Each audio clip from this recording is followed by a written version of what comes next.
I'm not going to school today. I shall ring the school secretary and tell her that my father is mentally ill and needs looking after. I am now a single-parent child whose father is on the dole.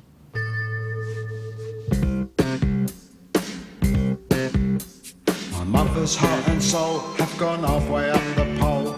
My father's on the dole. My friend Bert is much too old, and his dog's beyond control. It's a proper rigmarole and a nuisance on the whole.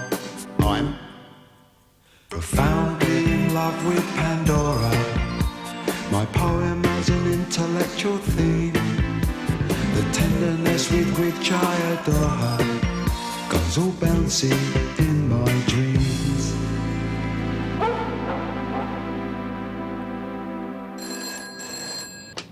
Yes? Mr. George Mills? Speaking. Partridge is the undertaker's here, sir. I believe you have a body that needs collecting. A body? No, you've got the wrong house. There's nobody dead lives here. Not yet. Are you quite sure, sir? Yes, I'm sure. Look. Who is that? April Fool, Mr. Mole! He'll be an April Fool when I get hold of him. I'll break that Nigel's bloody neck. Honestly, he's got no sense of humour. You can tell him that he better not show his face round here again. I'm not in the mood! Bloody kids.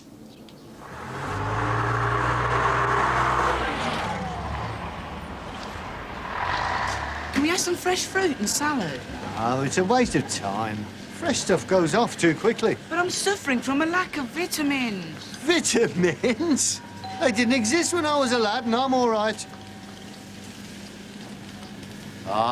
Go on then. I said get the purple one. Yes, get 2 of them. I saw them advertised on television. How about something for Sunday? How about some salad? We had that last week. Let's try some of this. Yeah. Did you see that vicar? And his soft purple toilet paper? So what? He has to wipe his bum like everyone else? Yeah, but he must have money to burn. I mean, why didn't he buy some shiny white paper and give the difference to the poor? What a hypocrite. The artichokes look nice. Should be at that price. Well, what's wrong with my cheque? I'm sorry, it's company policy. Yeah, but you know me. I come here every week. I'm the man who knocked the cream cracker tower over. I'm sorry, but no cheques are accepted without a banker's card. Haven't you got any cash? It's only £8. Yeah. And what have we got for it? I'll pay for it out of my birthday money. Thank you. But you'll have to write me an IOU. In keeping with my growing maturity and personal despair, I have decided to paint my room black. But, Dad, I can't stand the thought of waking up to Noddy and all his other Toyland friends running all over the walls. Look, paint it what colour you like, but I'm not paying for it, and I'm not helping you either, right? It's a skinny woman and a miserable-looking kid. Doreen! Is your dad in? Oh, George, how could they do it to you?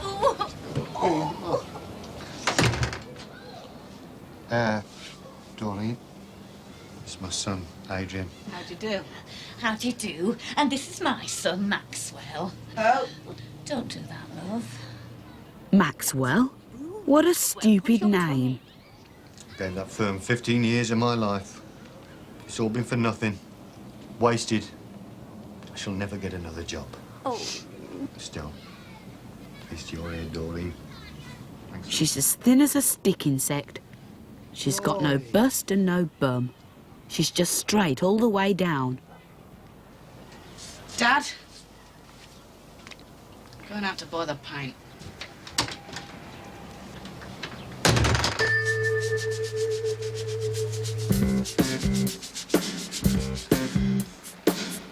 Looks like it will need 2 coats. Just my luck.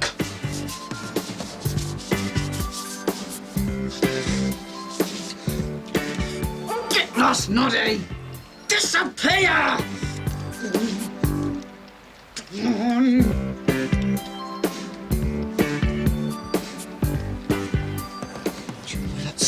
be that for anyway, noddy? Wimp.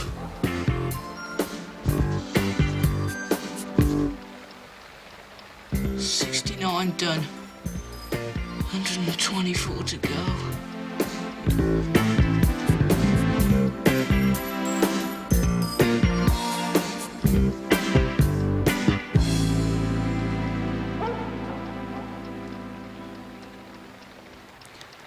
Now I know just how Rembrandt must have felt after painting the Sistine Chapel in Venice.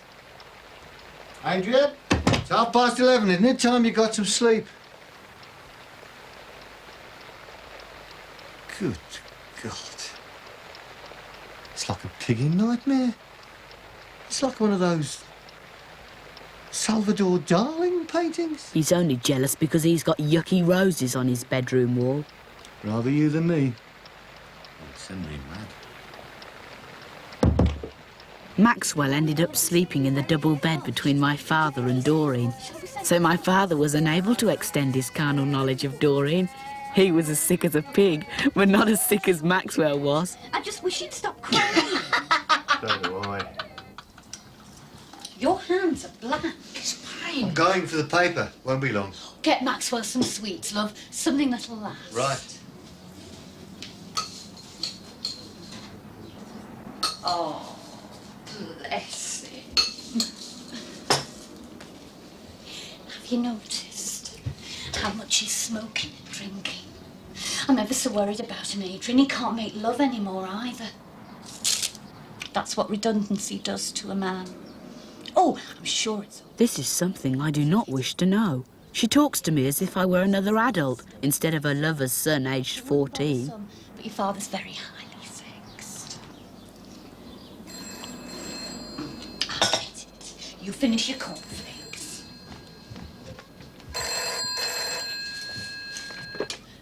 Hello, George Mole's house. Who am I speaking to? I'm Doreen Slater. Who's that? I'm Mrs. Mole, George's wife. Can I speak to my son, please? Adrian, your mother wants you. Mum, Dad's having a nervous breakdown. Because of me? No, he's been made redundant. That's why he sent for Doreen. What are we going to do, Mum? Dad'll have to go on the dole, and that'll mean Social Security will be buying my shoes. The dog will have to go. Adrian. To feed, and who'll pay for my O-levels? Dad's Adrian. He's smoking and drinking himself to death. Adrian! So how long has Doreen Slater been playing up Florence Nightingale? Only the one night. Well, it's one bloody night too many. Can't stand the thought of her rummaging about amongst my things. All this trouble from adults is turning me into a rebel. In fact, I think I'll wear my red socks to school today. It is strictly forbidden, but I don't care anymore.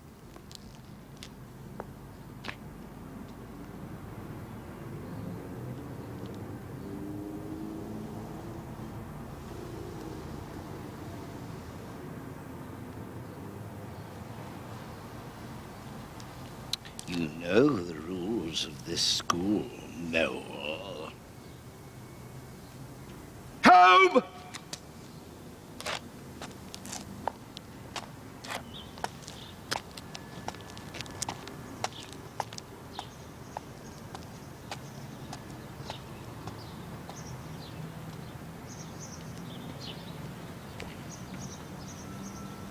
So, I want you to imagine that you are an acorn, and you are going to grow up into a huge, big oak tree. Now, start to grow. You are tiny at the moment, but you are getting bigger and bigger. Oh, here come your branches.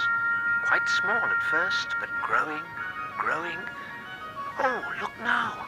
You are huge. You are an oak tree, and you are covered in green leaves. Dad? And your branches are What are you doing here? Mr. Scruton sent me home for wearing red socks. You're wearing red socks? Yes? He sent you home for wearing red socks? Yes. That's 3 times I've had to tell you now. Right. Right! Right! I'll teach that clapped-out old bugger to send George Moles. Kid up. So I change it to my black socks, Dad? No! There's no need to shout. Who's speaking? I want to speak to Scruton. Now. Immediately. At this moment in time. Headmaster here. It's Mr. Mole here. You sent my lad home for wearing red socks. Yes. Tell me something, Scruton. When the British Army won the war, were they wearing black socks? And did the England World Cup team wear black socks in 1966? And did Sir Edmund Hillary... I'm going to the caretaker strike meeting. ...in 1953? And did the Queen wear black socks to her coronation on the same date? Right! Round one to me, I think. You are mastermind, George. You are wonderful. This could well get into the papers. Black socks row at school. My mother might read about it and come home. Honestly, Adrian, I can't tell you how much I admire your bravery, and I'd like you to know that you can count on me. Now, I'm taking a petition around a school on Monday morning, and I've already set up a support committee. We're meeting at my house tomorrow at 10:30. You will be there, won't you? Naturally, you'll be the principal speaker. Oh, joy. Oh, rapture. Claire Nielsen. My precious Pandora is organising a sock protest. I don't suppose I could see the red socks, could I? They're in the wash. Oh, well. Until tomorrow.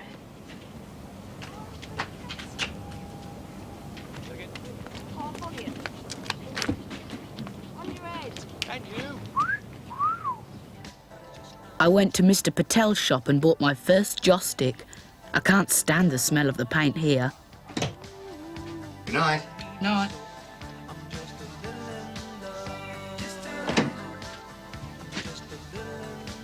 What's this? joss sticks. I won't have you messing with drugs. So you can get that idea out of your inscrutable Oriental head. Right? I'm sick of living among Philistines. So, Madam Chairperson, I propose that this committee all go to school wearing red socks on Monday morning. I'd like to second that. All those in favour? Business over, darling? Not quite, Mummy. I've still a petition to discuss yet. Would coffee be welcome? Of course it would, darling. Committee's run on the stuff. If I could have the committee's approval for the petition forms.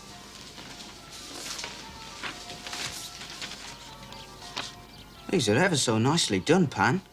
I used a whole packet of felt pens doing them. She was up until 3 this morning, weren't you, darling? It was for a good cause. Excellent one. Interesting that you protested in red socks. Is red significant to you at all? It's a symbol of revolution, isn't it? Excellent. I'm turning into quite a liar recently. Totally committed. My wife and I have brought Pan up to be aware of her political responsibilities. Mrs. Braithwaite. It's time someone stood up to that reactionary Scruton. Thank you, Mrs. Braithwaite. No formality, please. Call me Tanya. And I'm Ivan. Help yourselves to biscuits. Thank you. They're rather good. Surely Tanya and Ivan are Russian names. Perhaps they're spies. Read this? The ragged-trousered philanthropists. No, I haven't. Ivan. Then do. It's a marvellous book. Take it home. Oh, thank you, Tanya. Have some more of these wholemeal digestives, Craig. I'll read the ragged-trousered philanthropists tonight. I'm quite interested in stamp collecting. Let's go! We shall wear red socks. We shall wear red socks. We are at school. Let's go into wear red socks. We shall not be moved. We shall wear red socks. We shall wear red socks. We are at school. Let's go into wear red socks. We shall not be moved. We shall wear red socks. We shall wear red socks. We are at school. Let's go into we shall wear red socks. We shall wear red socks.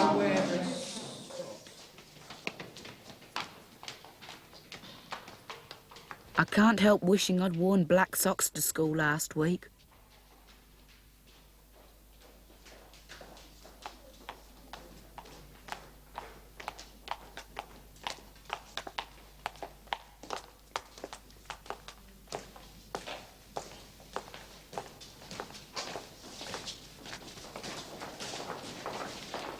Dear Mr. and Mrs. Whoever, it is my sad duty to inform you that your son, stroke daughter, has flouted one of the rules of this school by wearing red socks. I am therefore suspending your son, stroke daughter, for the period of 1 week. If you wish to discuss the matter further with me, don't hesitate to ring my secretary to make an appointment, yours, etc., etc. But, sir, I'm taking 9 O-levels next year. Suspension... Shut up, Braithwaite! Now, Excuse me. hot-foot it out of my school. Each and every one of you makes me sick.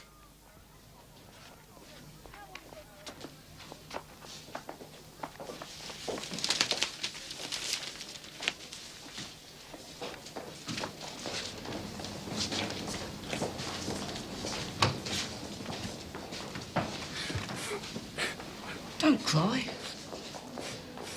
The worst's over now. These are not frightened tears. They're angry, stroke, frustrated ones.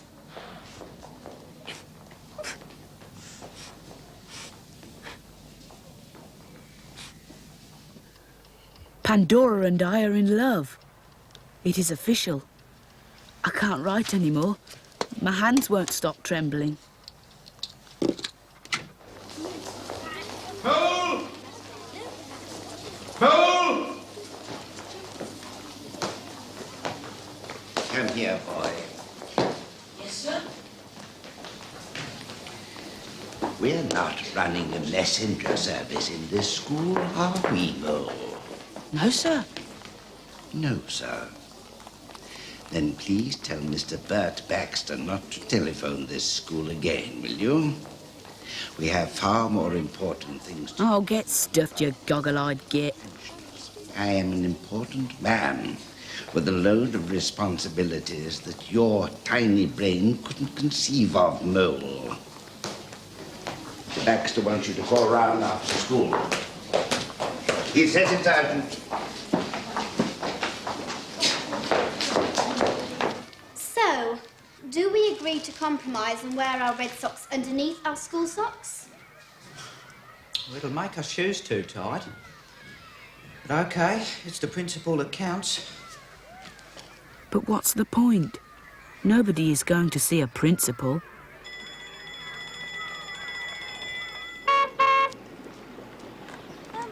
Pandora and I are inseparable.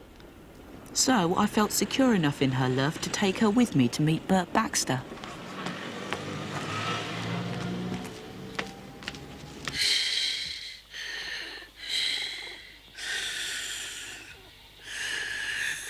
Is it blood? No. It's beetroot juice. Mr. Baxter? Does he always look like this? No, normally he's swearing and shouting. Mr. Baxter? I think he's very ill. Ring for an ambulance. He could be drunk. He does drink a lot. No, he's ill. Quickly, Adrian. He could be dying.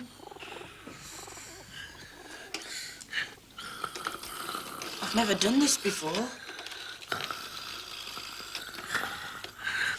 There, darling.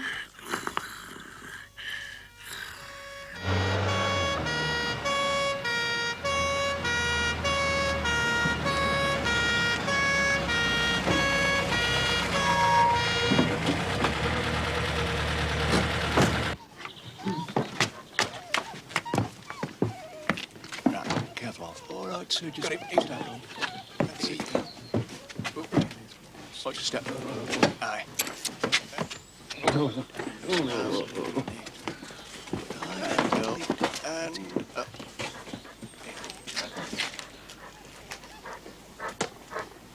I'll get into trouble. I was supposed to be looking after him. But you did look after him. He asked for help and you came. Yeah, put it there. Right. There you go. Last step then. Something's got my eye. Is the dust? Yeah. Bert's house is very dusty.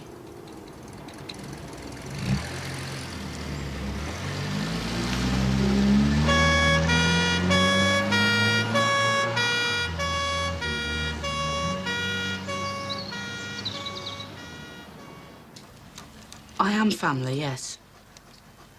I'm his nephew. Well, Mr. Baxter is stable. Stable. Thank you. He's stable.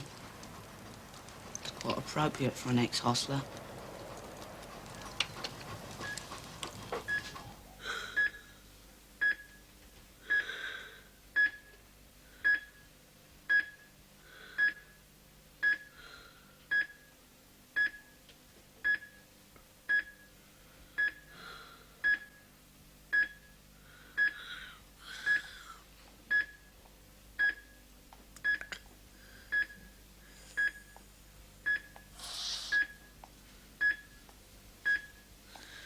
Yeah, Doctor. When you gonna take this bleeding tube out? I ain't the underground system, you know. Bert, it's me, Adrian. Adrian, where's Sabre? Where's my dog? He's gone to a good home. What? Heaven? No, but they're vegetarian animal lovers. I brought you some beetroot. How am I supposed to get that down me? Stuff it down my tube. It's a waste of time feeding a dying man, anyway. You're not dying, Bert. Don't tell me I'm not dying. I want you to phone Australia, my daughter, and tell her what's happened. Her telephone number's in the back of your army pay book. Here. Here's £50 to pay for the call. Come on, take it then. It's time to go. He gets very tired. I do not. Yes, you do. All right. Come and see me again. If I'm still here. All right, then. Good night, Bert.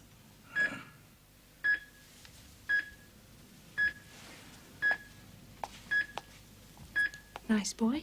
Was he a grandson? No. He's my friend.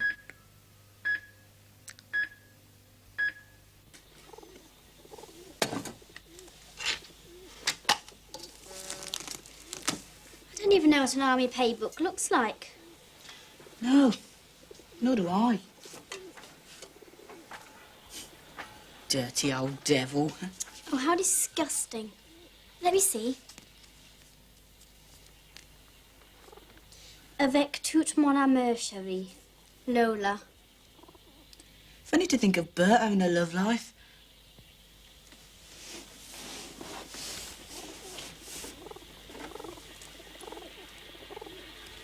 Pandora. Oh, Adrian.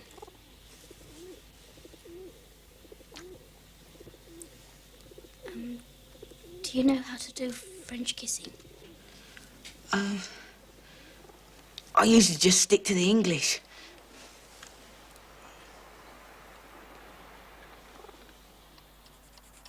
My thing has grown 3 centimetres. About time. I might be needing it soon.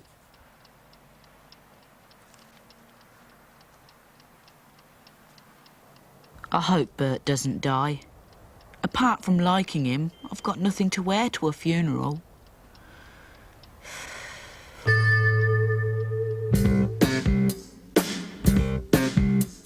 My mother's heart and soul have gone halfway up the pole. My father's on the dole, it's a proper rigmarole. My friend Bert is much too old, and his dog's beyond control. Though it sometimes seems dead droll, it's a nuisance on the whole. I'm profoundly in love with Pandora. My poem has an intellectual theme. The tenderness with which I adore her goes all bouncing in my dreams. The tenderness with which I adore her goes all bouncing in my dreams.